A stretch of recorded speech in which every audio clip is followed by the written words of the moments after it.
What's up, everybody? Welcome back into this Tuesday morning edition of Morning Dose. The future of Toys R Us, of course, could be decided today. They're in a bankruptcy court hearing later to determine their best course of action. But while kids across the nation are mourning the demise of the famous toy store, another childhood favorite could rise from the ashes. KB Toys might be filling the void. The former shopping mall toy store closed for good in 2009, but Strategic Marks founder Eliza Kassoff posted on LinkedIn that they're bringing it back. Part of her post on LinkedIn said, many of you asked what our plans will be, and all we can say is we spent the last 6 months working on a sustainable model to bring back KB Toys the right way so it can compete not only with big box stores, but online as well. They want to return before the Christmas season. And get this, they're even asking for resumes from Toys R Us employees to keep them in the workforce. Oh, very fantastic. Yeah. They already have the knowledge of the product. And listen, their business motto is going to be just bringing back all of the old game consoles for nostalgic purposes. Just kidding. That's not what's going to happen. One of the toys that Toys R Us used to sell, this bad boy right here, the original PlayStation 3.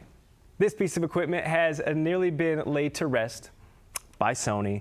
Dun, dun, dun, dun. Bye, Shane. Bye. I got to go talk about the PS3. That was not the funeral march, by the way. I know, that was Star Wars, by the way. Star Wars. Yeah, all right, well, same thing. Listen, you might be asking yourself at home, why does Gary have an unused, not working PlayStation 3 in his hand? Well, we're talking about this today is because you had this original version. If you did, Sony might actually owe you some cold, hard cash. Marley Caden will let you know what you need to do to figure out if you're eligible. She's live now at Dose headquarters. Marley, I know you probably have a PlayStation 3 sitting at home, maybe. I don't know.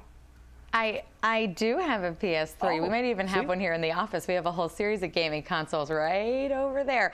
Now, Gary, you might be holding something that's actually worth money. Now, this is our social story of the day, as you mentioned, because who doesn't like making money off of things that you're likely not using anymore? If you did buy one of those fat PS3s at any point between November 1st, 2006 and April 1st, 2010 from an authorized U.S. retailer, you might qualify for some cash. When the product first launched, Sony tried to market it as a computer, advertising that it was capable of hosting the Linux operating system.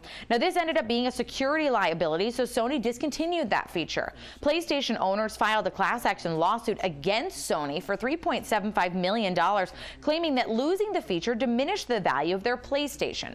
Now, each of those 5 original plaintiffs will be getting $3,500, and the rest of people involved will be distributed to other PlayStation buyers. Now, to get this settlement, you have to state a few things: that you knew about the operating system feature and that you were excited to use it. You also have to state that not having the feature lessened the value of your PlayStation, in your opinion. And this information must be truthful because you could risk perjuring yourself.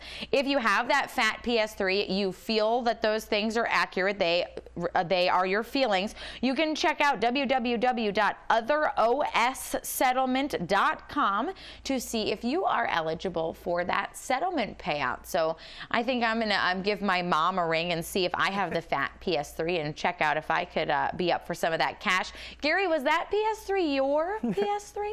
Well, listen, it is now because it's sitting right over there, and no one, well, it's actually Julian's super editor who is in the newsroom right now, but he's not anywhere around. So guess who's going to walk out with that thing? Finders keepers. And lay claim to $65. Marley Caden, very much appreciated. Absolutely. For the news this morning. Everybody probably rummaging through their old game consoles now trying to get paid. Cool. Hey, while we're talking video games, listen to this. The U.S. Navy has launched its brand new state-of-the-art submarine controlled by Xbox. Okay. The missiles fired from it are partially controlled by Xbox controllers. The Navy says it's using the controllers because virtually all young adults in America have had more than a decade of training on an Xbox controller. The Navy says the controllers have enough buttons on them to operate even the most complicated systems.